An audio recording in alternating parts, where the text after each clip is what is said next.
காற்று, நீர், 4 விதமான ராசி நம்ம பார்த்துருப்போம். ஸோ 4ல்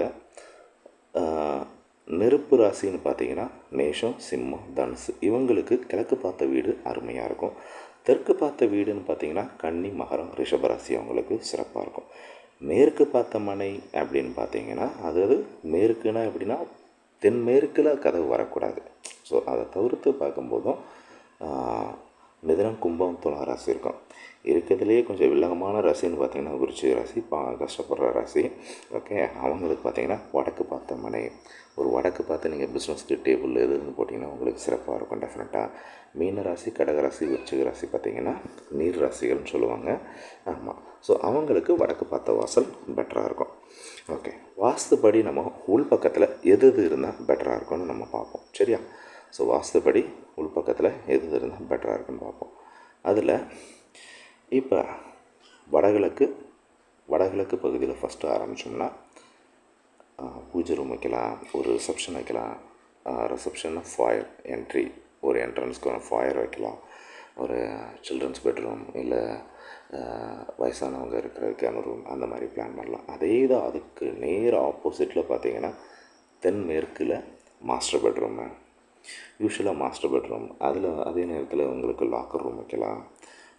அதே இது வடக்கு பக்கத்தில் நீங்கள் லாக்கர் ரூம்னு சொல்கிறதுனால சொல்லுங்கள், வடக்கு பக்கம் வந்து குபேர மூலைன்னு சொல்லுவோம். ஸோ வடக்கு எக்ஸாக்ட் சென்டரில் பார்த்தீங்கன்னா நீங்கள் அங்கேயும் லாக்கர் இந்த மாதிரி பண விஷயங்கள் நீங்கள் சேவ் பண்ணலாம். அதே மாதிரி வாயு மூலை, வடமேற்கில் வாயு மூலையில் படிக்கட்டு வைக்கலாம்.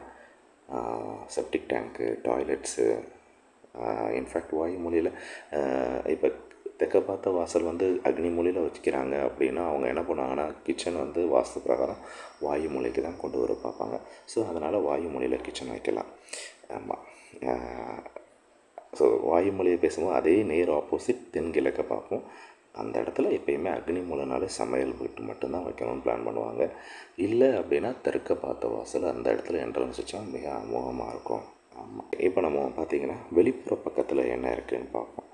உங்களுக்கு ஈசானிய மூலை வடகிழக்கில் எப்பயுமே என்ன பண்ணுவோம், நம்ம போர்வெல்லு, தண்ணீர் தொட்டி, சம் டேங்க்கு இந்த மாதிரி பிளான் பண்ணுவோம். எப்பயுமே அந்த காலத்துலேயே பார்த்திங்கன்னா நம்ம முன்னோர்கள் வந்து செப்டிக் டேங்கை இந்த வீட்டுக்கு கொல்லைப்புறத்தில் போடணும்னு பிளான் பண்ணி என்ட்ரன்ஸில் தண்ணி, அதாவது எப்படி கிட்டத்தட்ட நீரும் நெருப்பும் சேர்ந்து வைக்கக்கூடாதும்பாங்க பார்த்தீங்களா, அந்த மாதிரி தான். நம்ம அந்த காலத்தில் தண்ணி தொட்டி வந்து நம்ம பயன்படுத்துகிற தண்ணியும் கழிவு நீரும் ஒன்று சேர்ந்துடக்கூடாதுன்னு சொல்லி தள்ளி தான் வச்சு பயன்படுத்தியிருக்காங்க. ஆனால் இன்றைக்கி நம்ம ஆளுங்க எல்லாத்தையும் இடம் இல்லைன்னா பக்கத்துலேயே போட்டு எல்லாத்தையும் அநியாயம் பண்ணிகிட்ருக்குறோம். ஸோ அதனால் அந்த காலத்துலேயே உடல் நலத்தை அவங்க வந்து தெளிவாக இப்படி பண்ணினா தான் நம்ம ஆரோக்கியமாக இருக்க முடியும்னு சொல்லி நீர் மேலாண்மை திட்டமும் சரி எல்லாத்துலேயும் அவங்க சிறப்பாக இருந்திருக்கிறாங்க. ஆமாம், லெட்ஸே ஓகே. இப்போ இதில் வந்து மாடிப்படி எங்கெங்கே வச்சா பெட்டராக இருக்கும்? யூஸ்வலாக பார்த்திங்கன்னா ஈசானிய மூலையை நோக்கி நம்ம படி ஏறக்கூடாது அப்படின்னு ஒரு கணக்கு வச்சுருப்போம். ஓகே, படி பார்த்திங்கன்னா நம்ம தெற்கு பக்கத்தில் வீட்டில் நடு சென்டரில், அதாவது தெற்கு சுவரில் சென்டராக பார்த்து ஏற்றுற மாதிரி நடுப்பகுதியில் தெற்கு சுவர் நடுப்பகுதியில் கொண்டு வரலாம். ஒன்று. ரெண்டாவது வடமேற்கு கார்னரில் ஏற்றலாம் 2. அதே மாதிரி மேற்கு பக்கத்துலையும் சென்டரில் ஏற்றலாம். இல்லை அக்னி மூலையிலேருந்து அப்படி அந்த அதாவது வடகிழக்குலேருந்து தென்கிழக்கு நோக்கி படி ஏற்றலாம். ஓகே, இந்த ஒரு 4 லொக்கேஷன்ஸ் வந்து எனக்குமே ஸ்டெப்ஸுக்கு நம்ம வாஸ்துப்படி அருமையாக இருக்கும். ஓகே, கிழக்கு பார்த்த மனையை பற்றி பார்த்தோம்னா ஒரு சின்ன விஷயங்கள் பார்ப்போம். கிழக்கு பார்த்த மனையில் இது எங்கே நம்ம கொடுத்தா பெட்டராக இருக்கும்? ஸோ கிழக்கு பார்த்த மனைனாலே பார்த்தீங்கன்னா உங்களுக்கு வடகிழக்கில் தான் வாசல் இருக்கும். சமையலறை வந்து அக்னி மூலையில் வந்துடும். உங்களுக்கு தென்கிழக்கில் படி என்ட்ரன்ஸில் ஒரு பார்க்கிங் ஏரியாவோ இல்லை போர்ட்டிக்கோ அங்கே கொடுத்துருக்கீங்க அப்படின்னா வடகிழக்கில். ஸோ உங்களுக்கு அங்கே இருந்த மனைக்கு தென்கிழக்கு நோக்கி உங்களுக்கு அக்னி மூலையை நோக்கி ஸ்டெப்ஸு போகலாம். இதில் ஒரே ஒரு விஷயம், சமையலறைக்கு வெளிப்பக்கம் நீங்கள் படி போட்டுடலாம். ஆனால் படிக்கு கீழே சமையலறை வர மாதிரி எப்பயும் வைக்காதீங்க. நம்மளோட காலடி வந்து கிச்சனில் எப்பயுமே கீழே வர மாதிரி பண்ணாதீங்க. ஆமாம், அதே மாதிரி தெற்கில் சென்டரில் படுக்க ஒரு பெட்ரூம் வச்சுக்கலாம். அதே இல்லைன்னா மாஸ்டர் பெட்ரூம் வந்து உங்களுக்கு தென்மேற்கில் வைக்கலாம். எப்பயுமே உங்களுக்கு ஒரு 3 பெட்ரூம் ஹால் கிச்சன் வரும்போது உங்களுக்கு சென்டரில் உங்களுக்கு மேற்கு பக்கத்தில் சென்டரில் நீங்கள் டாய்லெட் போட்டுக்கலாம். இல்லை உங்களுக்கு ஸ்டெப்ஸ் வந்து நீங்கள் கிழக்கு பெருக்கிறதுல வச்சு உங்களுக்கு இந்த பாயிண்டில் உங்களுக்கு தென்கிழக்கில் நீங்கள் கொடுக்கலைன்னா நீங்கள் இங்கே இந்த பகுதியில் கொடுக்கலாம். இந்த பகுதியில் கூட கொடுத்துக்கலாம். நீங்கள் எப்படி தெற்கு பக்கத்தில் சென்டரில் இல்லைன்னா வாயு முனையில் கூட இங்கே கொடுத்துக்கலாம். Okay okay let's see. Next என்ன பார்த்தீங்கன்னா மேற்கு பார்த்த மனை. மேற்கு பார்த்த மனை அப்படின்னு பார்க்கும்போதும் எப்பயுமே தென்மேற்கு பக்கத்தில் கொடுக்காங்க. அதாவது எப்பயுமே தென்மேற்கில் மாஸ்டர் பெட்ரூம் இருக்கிற மாதிரி பிளான் பண்ணிக்கோங்க.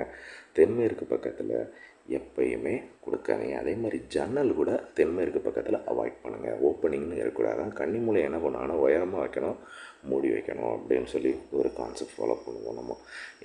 அது எப்பயுமே அதை திறந்து வைக்கக்கூடாது. ஸோ அந்த ஜன்னலே கொடுத்தீங்களோ அந்த லாஸ்ட்டில் கொண்டு வாங்க. காரணம் என்னென்னா இன்னொன்று, நம்மளுடைய சூரியன் வந்து சுற்றி வட்டாரம் சுற்றி வரும்போதும் நமக்கு மேற்கு பக்கத்தில் இருக்கும்போதும் எந்த அளவுக்கு நீங்கள் ஓப்பனிங் கொடுக்குறீங்களோ அந்தளவுக்கு உங்கள் வீடு வந்து பயங்கர வெக்கையாகவும் ஹீட்டாகும். ஸோ இதனால் நம்மளே ஒரு வீட்டுக்குள்ளேயே சண்டை சச்சரவுகள் வர மாதிரி இருக்கும். நம்மளால் ஃபீல் பண்ணுவோம், இருக்க முடியல. இன்றைக்கி இருக்க காலகட்டங்கள் வந்து ஏசி இருக்குது. ஸோ பட் இந்த முன்னாடி இருந்த காலகட்டங்கள்லாம் அந்த ஒரு டிஃப்ரெண்ட் ஃபீல் இருக்கிறதுனாலே அவங்க வடமேற்கு பகுதியில் அவங்க ஜன்னல் எதுவும் வைக்க மாட்டாங்க. இன்னொன்று, நம்ம ஒரு லாக்கரோ எதுவும் பிளான் பண்ணுறோம், ஸ்டோரேஜ் பாயிண்ட்ஸு, அதோடைய பாதுகாப்பு கருதி அந்த இடத்துல ஜன்னலை அவாய்ட் பண்ணுங்கன்னு சொல்லுவாங்க. சரியா? ஆமாம். மேற்கு பகுதியை பொறுத்த வரைக்கும் உங்களுக்கு ஃப்ரண்ட்டில் வடமேற்கு பக்கத்தில் தான் வாசல் வைக்கிறீங்க. ஸோ வாயு மூலையில் நீங்கள் வாசல் கொடுக்குறீங்க அப்படின்னா உங்களுக்கு மற்ற எல்லாமே உங்களுக்கு வாஸ்து பிரகாரம் நீங்கள் கொண்டு வந்துடுவீங்க. கிட்டத்தட்ட ஆல்மோஸ்ட் முன்னாடி பார்த்த பிளானுக்கு ஈக்குவலாகவே நீங்கள் கொண்டு வந்துடுவீங்க. வடக்கு பார்த்த வாசல் அப்படின்னு பார்க்கும்போதும் எதுவும் ரொம்ப சிம்பிள். ஆக்சுவலாக அப்படியே ஜஸ்ட் டிட்டோவாக நீங்கள் மாற்றி விட்டிங்கனாலே போதுமானது. என்ன சில விஷயங்கள் உங்களுக்கு பிளாட் எந்த மாதிரி உங்களுக்கு ஸ்கொயர் ஷேப்பில் பிளாட் கிடச்சுன்னா ஈஸி. உங்களுக்கு பிளாட்டு கொஞ்சம் டிஃப்ரெண்ட் சைஸில் இருக்கும்போதும் இந்த மாதிரி பொசிஷன்ஸு உங்களுக்கு டைமென்ஷன்ஸுக்கு சூட் ஆகாதப்போ நீங்கள் மாற்றுவீங்க. இன்னொன்று, இதில் மனையடி சாஸ்திர பிரகாரம் நம்ம பார்ப்போம். 10க்கு 16 அருமையாக இருக்கும், 20க்கு 16, 20க்கு 24. ஸோ இந்த மாதிரி விஷயங்கள்லாம் ரொம்ப அருமையாக ராஜபோகமாக இருக்கும் அப்படின்னு சொல்லி பார்ப்போம். ஸோ அந்த மாதிரி விஷயங்கள் நம்ம மனையடி சாஸ்திரம் வரும்போது நான் சொல்கிறேன். ஸோ அது வந்து எப்படின்னா நம்ம பிளாட்டு கணக்கில் பார்க்கும்போதும் இந்த அடிப்படைகள் வந்து நம்ம வாஸ்து ஈஸி சொல்லுவோம். ஸோ மனையடி சாஸ்திர பிரகாரப்படி எந்த நம்மளுடைய அவைலபிள் பிளாட் லிமிட் வந்து எது எந்த இடத்துல சூட் ஆகுங்கிறது அப்போ தான் நமக்கு தெரிய வரும். அது வரையும் நமக்கு இது டைமென்ஷன் தெரியாமல் நமக்கு தெரிய வர்றது. இன்னொன்று, நம்ம எஃப்எம்பியை பார்க்கணும். ஃபஸ்ட்டு ஒரு இடத்தோட எஃப்எம்பியை பார்க்கணும். எப்படி எந்த இடத்துல கிராஸ் இருக்குது அப்படின்னு பார்த்துட்டு அந்த எஃப்எம்பி பிரகாரம் நம்ம லேஅவுட்டை நம்ம பிளான் பண்ணணும். அப்போ தான் அந்த ஆங்கிள் எப்படி இருக்கோ அதுக்கேற்ற மாதிரி நம்ம செட் பேக் விட்டுட்டு நம்ம பிளான் பண்ணும்போது உங்களுடைய வீடுக்கு ஃபவுண்டேஷன்ஸு சரி எல்லாமே நம்ம பிளான் பண்ணுறதுக்கு பெட்டராக இருக்கும்.